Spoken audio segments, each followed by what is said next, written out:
நாம் இன்றைக்கி இட்லி தோசை கூட சாப்பிட்றதுக்கு ஒரு டிஃப்ரெண்ட்டான ஸ்டைலில் சைடிஷ் ரெசிபி தான் செய்ய போகிறோம். வெல்கம் டு நிமதுஸ் கிச்சன். வாங்க இது எப்படி செய்கிறதுன்னு பார்க்கலாம். இதை செய்கிறதுக்கு ஒரு குக்கரில் ஒரு மீடியம் சைஸ் பெரிய வெங்காயத்தை இந்த மாதிரி கட் பண்ணி சேர்த்துக்கோங்க. இது கூடவே 3 பழுத்த தக்காளி கட் பண்ணி சேர்த்துக்கோங்க. நான் இன்றைக்கி செய்யக்கூடிய அளவுகள்னு பார்த்திங்கன்னா 4லேருந்து 5 பேர் சாப்பிடக்கூடிய அளவு. கூடவே ஒரு 6-7 பூண்டு பல் சேர்த்துக்கோங்க. நான் சின்னதாக இருக்கிறதுனால 6 பல் பூண்டு சேர்த்துருக்கேன். பெருசாக இருந்தால் 4 பல் சேர்த்துக்கோங்க. காரத்துக்கு 2 பச்சை மிளகாய் கீறிட்டு சேர்த்துக்கோங்க. இது கூட தேவையான அளவு உப்பு சேர்த்துட்டு வீட்டில் அரைச்ச குழம்பு மிளகாய்த்தூள் 1 ஸ்பூன் சேர்த்துக்கோங்க. நீங்கள் தனி மிளகாய்த்தூள் சேர்த்துற மாதிரி இருந்தால் 1 ஸ்பூன் சேர்த்துக்கோங்க.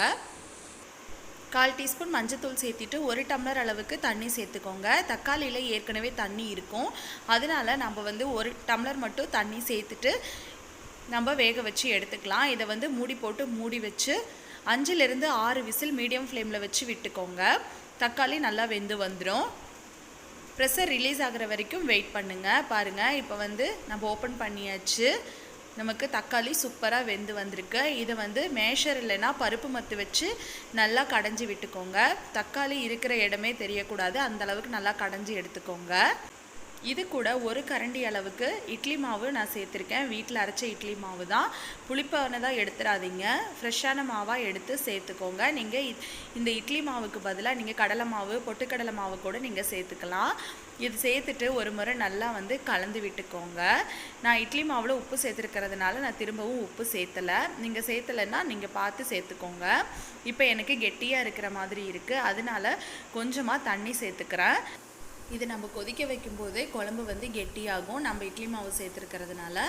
அதனால் நீங்கள் முன்னமே தண்ணி சேர்த்து நல்லா இந்த அளவுக்கு தண்ணி போல் வச்சிங்கன்னா நம்ம கொதிக்கும் போது நமக்கு கரெக்டாக இருக்கும். இப்போ இதுக்கு ஒரு தாளிப்பு ரெடி பண்ணிக்கலாம். அதுக்கு அடுப்பில் ஒரு பேன் வச்சுக்கோங்க. அதில் ஒரு 2 ஸ்பூன் அளவுக்கு எண்ணெய் சேர்த்துக்கோங்க. எண்ணெய் நல்லா சூடானதும் கொஞ்சமாக கடுகு சேர்த்துக்கோங்க. கடுகு பொரிஞ்சதும் கொஞ்சமாக கடலைப்பருப்பு, கொஞ்சம் உளுந்தம்பருப்பு சேர்த்துக்கோங்க. கூடவே கொஞ்சமாக ஜீரகம் சேர்த்துக்கோங்க. சேர்த்துட்டு இதெல்லாம் நல்லா பொரிஞ்சு வந்த பிறகு ஒரு கொத்து கருவேப்பிலை சேர்த்துக்கலாம். இப்போ நமக்கு தாளிப்பு ரெடி ஆயிடுச்சு. இப்போ அதில் சேர்த்துடலாம். பாருங்கள், இப்போ தாளிப்பை இதில் சேர்த்தியாச்சு. சேர்த்துட்டு இதை நல்லா கலந்து விட்டுக்கோங்க.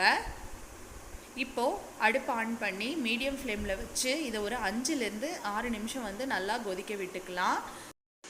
இந்த மாதிரி டிஃப்ரெண்ட்டாக இட்லி மாவு சேர்த்து செய்யும்போது டேஸ்ட் எப்படி வரும்னு நீங்கள் நினைப்பீங்க. கண்டிப்பாக ரொம்ப சூப்பராக வரும். பாருங்கள், இப்போது சாம்பார் நமக்கு 5 நிமிஷம் நல்லா கொதிச்சிருச்சு, சூப்பராக ரெடி ஆகிடுச்சு. இப்போ கடைசியாக கொத்தமல்லி தழை தூவி அடுப்பை ஆஃப் பண்ணிடலாம். அவ்வளோதாங்க, இட்லி தோசைக்கு சூப்பரான சைடிஷ் ரெசிபி சாம்பார். டிஃபன் கடைகளில் கிடைக்கக்கூடிய அதே சாம்பார் நம்ம சூப்பராக ரெடி பண்ணியாச்சு. பருப்பு இல்லாமலே ரொம்ப டேஸ்ட்டாக இருக்கும். இட்லி தோசை கூட வச்சு சாப்பிடும்போது சீக்கிரமாகவும் நம்ம செஞ்சிடலாம். ரொம்பவுமே சூப்பராக இருக்கும். நீங்களும் இது வீட்டில் ட்ரை பண்ணி பார்த்துட்டு எப்படி வந்துச்சுன்னு கீழே எனக்கு கமெண்ட் பாக்ஸில் கமெண்ட் பண்ணுங்கள்.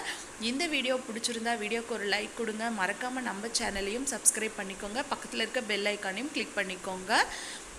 தேங்க்யூ.